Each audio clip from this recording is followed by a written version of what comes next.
প্রিয় শ্রোতা বন্ধু, বেদ পাঠশালা অনুষ্ঠানে আপনাকে স্বাগত জানাই। এই অনুষ্ঠানে এখন আমরা যোহন লিখিত সুসমাচার অধ্যয়ন করছি। এখন আমরা দ্বিতীয় অধ্যায় শুরু করতে চলেছি। লেখা আছে, আর তৃতীয় দিবসে গালিলের কান্না নগরে এক বিবাহ হইল, এবং যিশুর মাতা সেখানে ছিলেন। আর সেই বিবাহে যিশুর ও তাহার শিষ্যগণেরও নিমন্ত্রণ হইয়াছিল। পরে দ্রাক্ষারসের অকুলান হইলে যিশুর মাতা তাহাকে কহিলেন, উহাতে দ্রাক্ষারস নাই। যিশু তাহাকে বলিলেন, হে নারী, আমার সঙ্গে তোমার বিষয় কি? আমার সময় এখনও উপস্থিত হয় নাই। তাহার মাতা পরিচারক দিওকে কহিলেন, ইনি তোমাদিওকে যাহা কিছু বলেন তাহাই করো।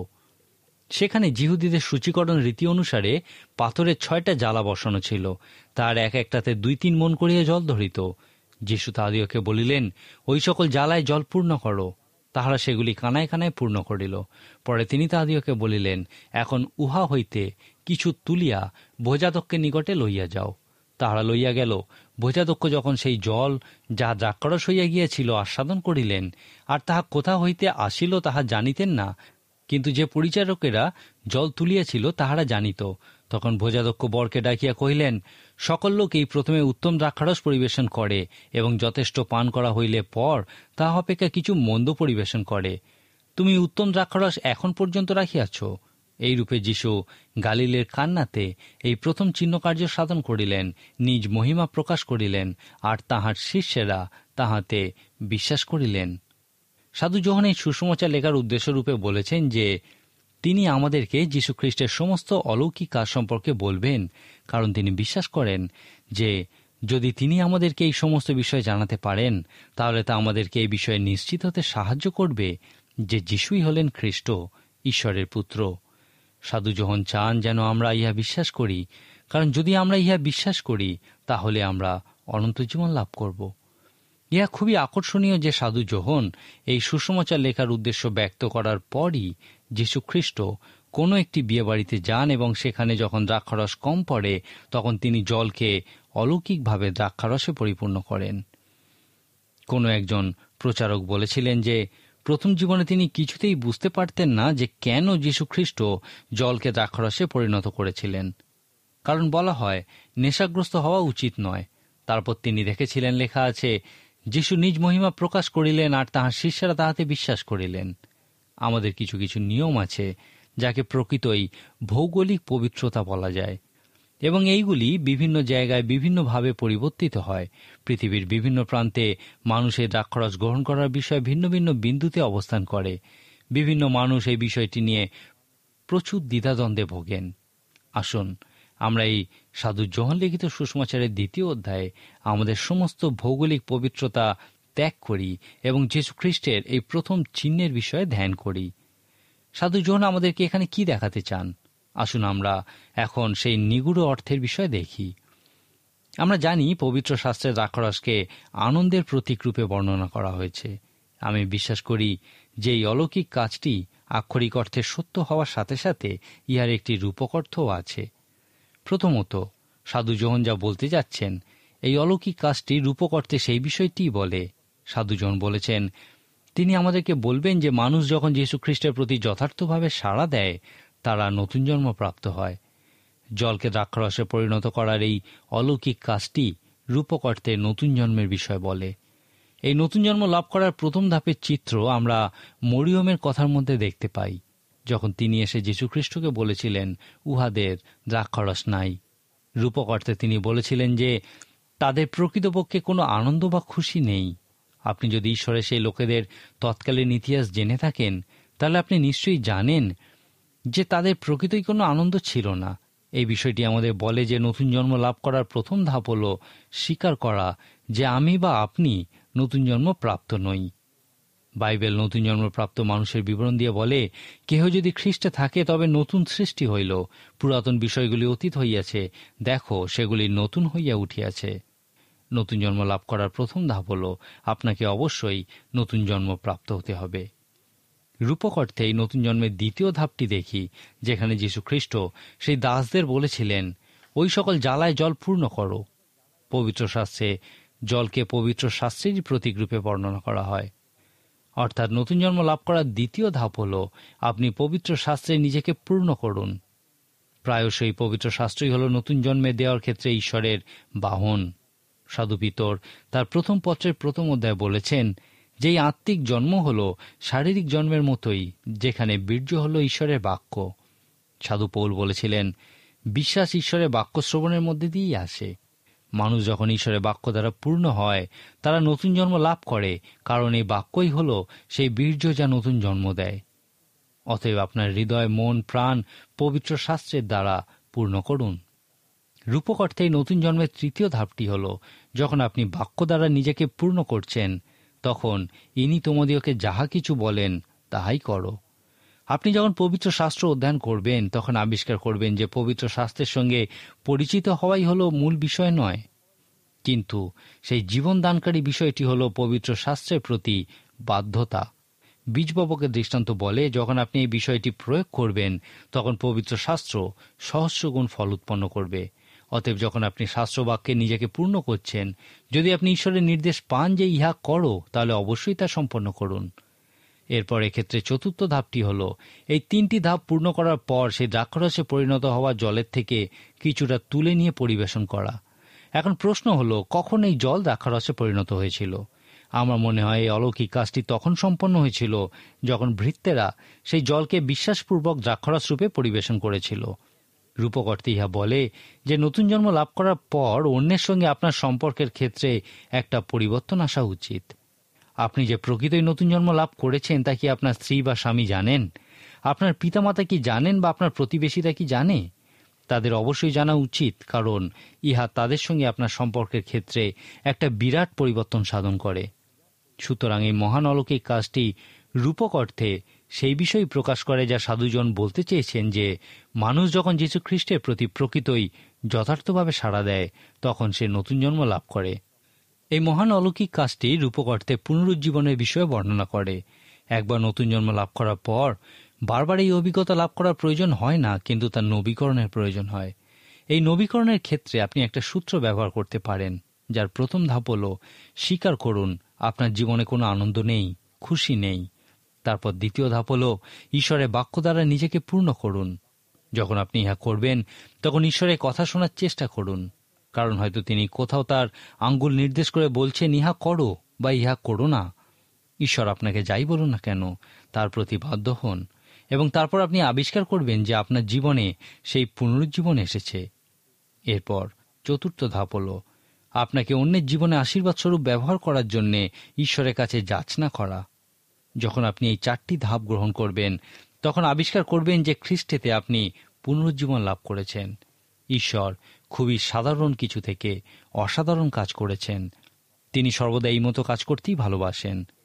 এই মহান অলৌকিক কাজটির তাৎক্ষণিক উদ্দেশ্য তাৎপর্য ছিল যে শিষ্যেরা সেই প্রথমবার যীশু খ্রিস্টে বিশ্বাস করেছিল।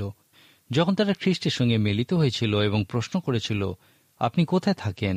যীশুখ্রিস্ট বলেছিলেন, আইসো দেখিবে।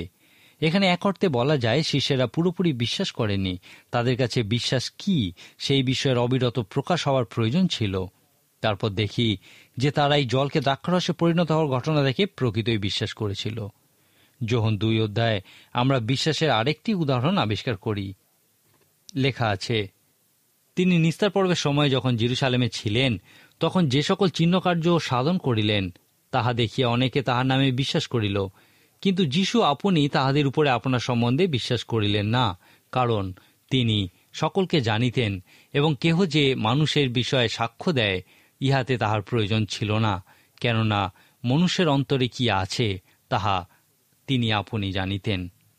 ইহা আমাদেরকে কি বলে? বিশ্বাসরূপে যা কিছু দেখা যায়, তার মধ্যে সমস্তই প্রকৃত বিশ্বাস নয়। এই মানুষেরা বিশ্বাস করেছিল কারণ তারা অলৌকিক কাজ দেখেছিল, কিন্তু ইহা কি প্রকৃত বিশ্বাস ছিল? যোহন 2 অধ্যায় অনুযায়ী বিশ্বাস হচ্ছে খ্রিস্টের প্রতি আমাদের অঙ্গীকার এবং আমাদের প্রতি খ্রিস্টের অঙ্গীকার। এখানে আমরা দেখি তাদের বিশ্বাস যথার্থ ছিল না। খ্রিস্ট তাদের প্রতি কোনো অঙ্গীকার করেননি, কারণ তারাও খ্রিস্টের প্রতি কোনো অঙ্গীকার করেননি। এই 2 অধ্যায়ে যীশু খ্রিস্ট সেই জেরুসালেম মন্দির পরিষ্কার করেছিলেন, এবং সাধু যোহনের মত অনুযায়ী এই মন্দির পরিষ্কার করার বিষয়টি সেই প্রসঙ্গের বিষয় বলে, যার উপর ভিত্তি করে যীশুখ্রিস্ট তাঁর সব থেকে গুরুত্বপূর্ণ চিহ্নটি দিয়েছিলেন। ধর্মগুরুরা অবিরত খ্রিস্টকে এই প্রশ্ন করছিল যে, তুমি আমাদিওকে কি চিহ্ন দেখাইতেছ যে এই সকল করিতেছ? তখন যীশুখ্রিস্ট বলেছিলেন, তোমরা এই মন্দির ভাঙিয়া ফেলো, আমি 3 দিনের মধ্যে ইহা উঠাইব। লেখা আছে, তিনি আপন দেহরূপ মন্দিরের বিষয় বলিতেছিলেন। অতএব যখন তিনি মৃতগণের মধ্য হইতে উঠিলেন, তখন তাহার শিষ্যদিগের মনে পড়িল যে তিনি এই কথা বলিয়াছিলেন। সুতরাং এই মন্দির পরিষ্কার করার কথা বলার মধ্যে দিয়ে সাধু যোহন যীশুখ্রিস্টের সব থেকে গুরুত্বপূর্ণ চিহ্নের বিষয় বলেছেন। এখন প্রশ্ন হল, আপনি কি কখনো এই চিহ্নগুলির বিষয়ে অধ্যয়ন করেছেন?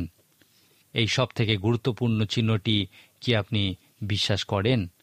আপনি কি বিশ্বাস করেন যে সেই ঐতিহাসিক যিশুই হলেন খ্রিস্ট, সেই মসীহ, ঈশ্বরের পুত্র? যোহন 2 অধ্যায়ে আমরা দেখি যীশুখ্রিস্ট হলেন তিনি যিনি জলকে দ্রাক্ষারসে পরিণত করেন।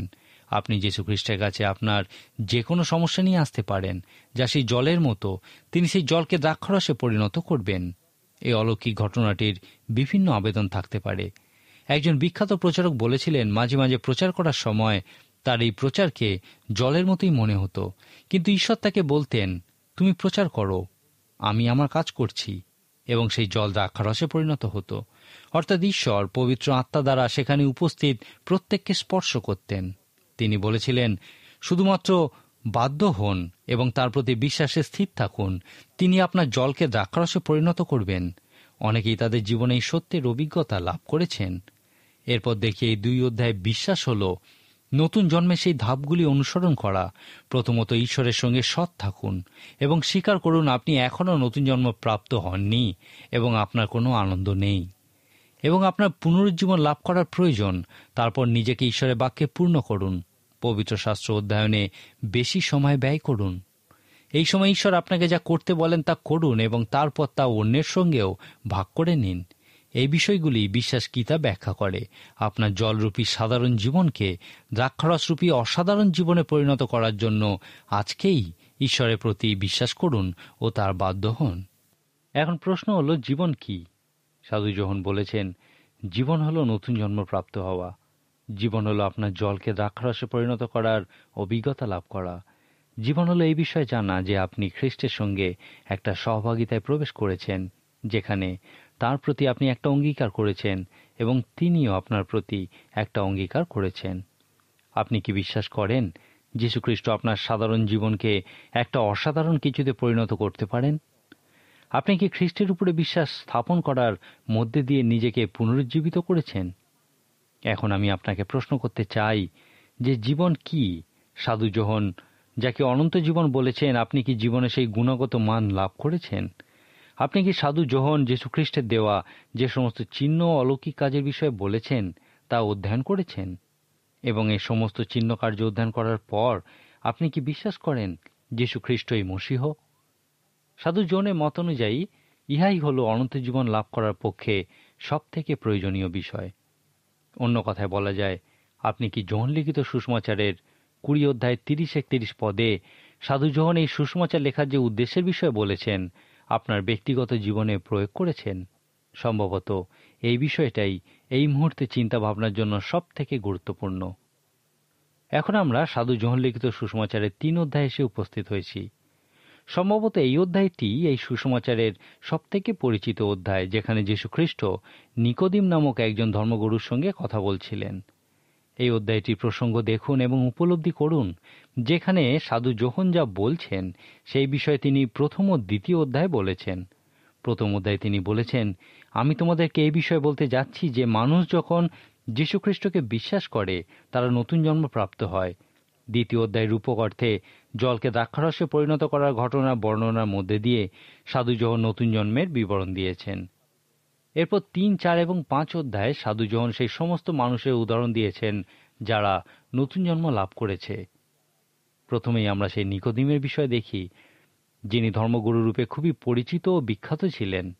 ইতিহাস বলে এই নিকোদিম ছিলেন বিখ্যাত যিহুদি ঐতিহাসিক জোসেফাসের ভাই। এই নিকোদিম যীশুখ্রিস্টকে প্রথমেই গুরু বলে সম্বোধন করেছিলেন। ইহা খুবই আকর্ষণীয় বিষয় যে তার মতো একজন বিখ্যাত ব্যক্তি যীশুখ্রিস্টের মতো একজন ছুতোর মিস্ত্রিকে গুরু সম্বোধন করেছিলেন। তিনি বলেছিলেন, আমরা জানি আপনি ঈশ্বরের নিকট হইতে আগত গুরু, কেননা আপনি যে সকল চিহ্নকার্য সাধন করিতেছেন ঈশ্বর সহবর্তী না থাকিলে এ সকল কেহ করিতে পারে না। অনেকে এই বিষয়ের উপর জোর দেয় যে নিকোদিম রাত্রিবেলা এসেছিলেন। হতে পারে সারাদিন তাকে প্রচুর কাজ করতে হতো, সেই জন্য তিনি রাত্রিবেলা এসেছিলেন। আবার হতে পারে তিনি তার আসার বিষয়টি গোপন রাখতে চেয়েছিলেন। আমাদেরকে বলা হয়নি কেন তিনি রাত্রিবেলা এসেছিলেন, কিন্তু যীশু খ্রিস্টের কাছে তার আসার সম্পর্কে বলা হয়েছে যে তিনি যীশু খ্রিস্টের কাজে খুবই প্রভাবিত হয়েছিলেন এবং যীশু খ্রিস্টের কথা শুনতে চেয়েছিলেন। যীশু খ্রিস্ট মুখে বলার থেকে কাজ করাকেই বেশি গুরুত্ব দিয়েছেন। নিকোদিমও প্রথমে যীশু খ্রিস্টের কাজ দেখেই প্রভাবিত হয়েছিলেন এবং তারপর তিনি খ্রিস্টের কথা শোনার জন্য এসেছিলেন। এরপর তাদের মধ্যে কথাবার্তা শুরু হয়েছিল। যীশু খ্রিস্ট তাকে বলেছিলেন, সত্য সত্য আমি তোমাকে বলিতেছি, নতুন জন্ম না হইলে কেহ ঈশ্বরের রাজ্য দেখিতে পায় না। নিকোদিম তাহাকে বলিলেন, মনুষ্য বৃদ্ধ হইলে কেমন করিয়া তাহার জন্ম হইতে পারে? সে কি দ্বিতীয়বার মাতার গর্ভে প্রবেশ করিয়া জন্মিতে পারে? যীশু উত্তর করিলেন, সত্য সত্য আমি তোমাকে বলিতেছি, যদি কেউ জল এবং আত্মা হইতে না জন্মে, তবে সে ঈশ্বরের রাজ্যে প্রবেশ করিতে পারে না। মাংস হইতে যাহা জাত তাহা মাংসই, আর আত্মা হইতে যাহা জাত তাহা আত্মাই। আমি যে তোমাকে বলিলাম তোমাদের নতুন জন্ম হওয়া আবশ্যক, ইহাতে আশ্চর্য জ্ঞান করিও না। এখন এই নতুন জন্মের প্রকৃত অর্থ কি? আমরা নতুন জন্মের বিষয়ে আলোচনার ক্ষেত্রে প্রথমেই যে প্রশ্নটা দেখি তা হল, যীশুখ্রিস্টের মত অনুযায়ী নতুন জন্মের উদ্দেশ্য কি? লক্ষ্য করুন, যীশুখ্রিস্ট এই নতুন জন্মকেই শেষ বলেননি, কিন্তু শেষের দিকে অগ্রসর হওয়ার একটা পথ বলেছিলেন। যীশুখ্রিস্ট বলেছিলেন, তোমাকে অবশ্যই নতুন জন্ম লাভ করতে হবে, কারণ মাংস থেকে যা জন্মায় তা মাংসই। আপনার হয়তো মনে হতে পারে, যেখানে যীশুখ্রিস্ট বলছেন শারীরিক জন্মগ্রহণ আপনাকে কখনোই আত্মিকভাবে জীবন্ত করতে পারে না। যদি আপনি আত্মিকভাবে জীবন্ত হতে চান, তাহলে আপনাকে আত্মিক জন্ম লাভ করতেই হবে। তিনি আরও বলেছেন যে যদি কেউ জল ও আত্মা হইতে না জন্মে, তবে সে ঈশ্বরের রাজ্যে প্রবেশ করিতে পারে না। এখানে মূল বিষয়টি হল ঈশ্বরের রাজ্য, এবং ইহাই হল সেই শেষ বিষয়। আর নতুন জন্ম হল এই শেষ বিষয়ের দিকে এগিয়ে যাওয়ার একটা পথ। এখন ঈশ্বরের রাজ্য কি? আমরা পুরাতন নিয়মে এবং খ্রিস্টের পরবর্তী দত্ত উপদেশে দেখেছি যে ঈশ্বরের রাজ্য হল এমন একটি রাজ্য যেখানে ঈশ্বর রাজত্ব করেন। মূল সত্যটি হল ঈশ্বর হলেন রাজা এবং তার একটি রাজত্ব আছে। যদি আপনি এই রাজ্যের অন্তর্ভুক্ত হন, অর্থাৎ তিনি যদি আপনার রাজা হন, তাহলে আপনিও এই রাজ্যের একটি অংশ। অনেক মানুষ বিশ্বাস করেন যে ঈশ্বরের রাজ্য হল সেই স্বর্গ যেখানে মানুষ মৃত্যুর পরে যায়। তারা যীশু খ্রিস্টের সঙ্গে নিকোদিমের কথাবার্তার অনুবাদ এইভাবে করে যে আপনি নতুন জন্ম লাভ না করে কখনোই মৃত্যুর পর স্বর্গে যেতে পারবেন না। কিন্তু যীশু খ্রিস্ট এই কথা বলেননি। তিনি বলেছিলেন ঈশ্বরের রাজ্য আছে, এবং নিকোদিম, তুমি নতুন জন্ম লাভ না করা পর্যন্ত সেই রাজ্য দেখতে পাবে না, প্রবেশও করতে পারবে না। কিন্তু যদি তুমি নতুন জন্ম লাভ করো, তাহলে অবশ্যই সেই রাজ্য তুমি দেখতে পাবে এবং সেখানে প্রবেশ করতে পারবে। আর তা তুমি মৃত্যুর পরে নয়, কিন্তু এখনই পারবে। এই নতুন জন্মের প্রথম ফল হল যীশু খ্রিস্টই প্রভু। যখন আমি নতুন জন্ম লাভ করি, আমি তখন ঈশ্বরের রাজ্য দেখতে পাই এবং আমি যীশু খ্রিস্টের সঙ্গে সেই সম্পর্কে প্রবেশ করি যেখানে তিনি আমার প্রভু এবং আমার রাজা। একটি আত্মিক উদ্দীপনা সভায় একজন প্রচারক সেখানে উপস্থিত প্রত্যেককে দুটি প্রশ্ন করেছিলেন এবং বলেছিলেন যে এই প্রশ্ন দুটি এবং তাদের উত্তর নিয়েই তিনি পরে আলোচনা করবেন। সেই প্রশ্ন দুটি হল, মথিলিখিত সুসমাচারের 6 অধ্যায়ে যীশু খ্রিস্টের শিক্ষার উপর ভিত্তি করে আপনার জীবনের অগ্রগণ্য বিষয়গুলি কি হওয়া উচিত? দ্বিতীয় প্রশ্ন হল, আপনি যেভাবে আপনার সময় টাকা পয়সা ব্যয় করেন তার উপর ভিত্তি করে চিন্তা করুন আপনার জীবনে প্রকৃত অগ্রগণ্য বিষয়গুলি কি। তাদের মধ্যে কিছু মানুষ বলেছিল, এই প্রথম আমি যীশু খ্রিস্টকে আমার জীবনে প্রধান স্থান দেওয়ার বিষয় দেখতে পেয়েছি। ঈশ্বরের রাজ্যই আমার জীবনের প্রথম স্থানে থাকা উচিত। যীশু খ্রিস্ট ইহাই বলেছেন এবং আমি আগে কখনোই এই বিষয়ে দেখতে পাইনি।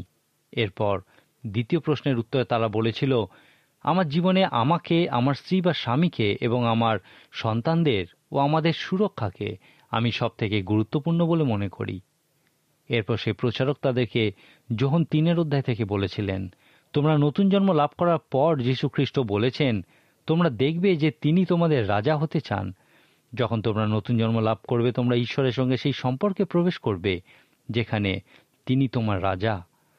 তিনি সেই লোকেদেরকে বলেছিলেন, তোমরা অনেকেই বলেছ যে তোমরা আগে কখনোই এই সত্য দেখনি এবং খ্রিস্টের সঙ্গে সেই সম্পর্কেও প্রবেশ করনি।